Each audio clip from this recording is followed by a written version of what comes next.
হজ যাত্রার চতুর্থ দিন আজ, আর এ বিষয়ে খোঁজ খবর রাখছেন আমাদের সহকর্মী ফয়সাল মাহমুদ। তিনি আশকোনা হজ ক্যাম্পে আছেন।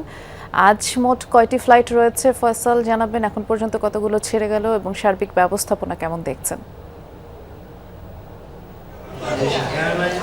বৃষ্টি আজ প্রায় 7টি, এখন পর্যন্ত 7টি ফ্লাইট ঢাকা হজরত শাহজালাল আন্তর্জাতিক বিমানবন্দর থেকে সৌদি আরবের জেদ্দা বিমানবন্দরের উদ্দেশ্যে ছেড়ে গেছে।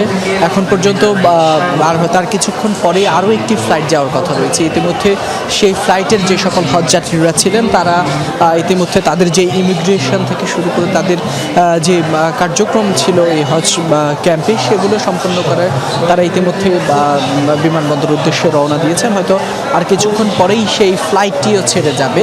তবে আমরা দেখছি একদিকে যেমন হজযাত্রীরা হজ ক্যাম্প ছেড়ে যাচ্ছেন, অন্যদিকে কিন্তু প্রতিনিয়ত নতুন নতুন হজযাত্রীরা প্রবেশ করছেন এবং তারা সকলেই এসে তাদের যে প্রয়োজনীয় কাগজপত্র সেগুলো যেমন চেক করে নিচ্ছেন, তার পাশাপাশি তাদের যে ইমিগ্রেশন কিংবা নুসুক কার্ড সহ যে সকল প্রয়োজনীয় তাদের যে কাগজপত্রগুলো রয়েছে কিংবা প্রক্রিয়া রয়েছে সেগুলো তারা সম্পন্ন করছেন।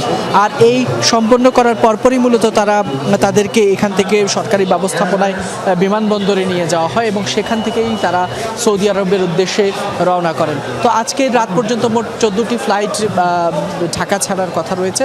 সব কিছুই স্বাভাবিক রয়েছে। এখনো পর্যন্ত শিডিউল বিপর্যয় কিংবা কোনো ফ্লাইট বিলম্বিত হওয়ার কোনো খবর আমরা পাইনি। বৃষ্টি বিস্তারিত জানাচ্ছিলেন, ধন্যবাদ ফয়সাল।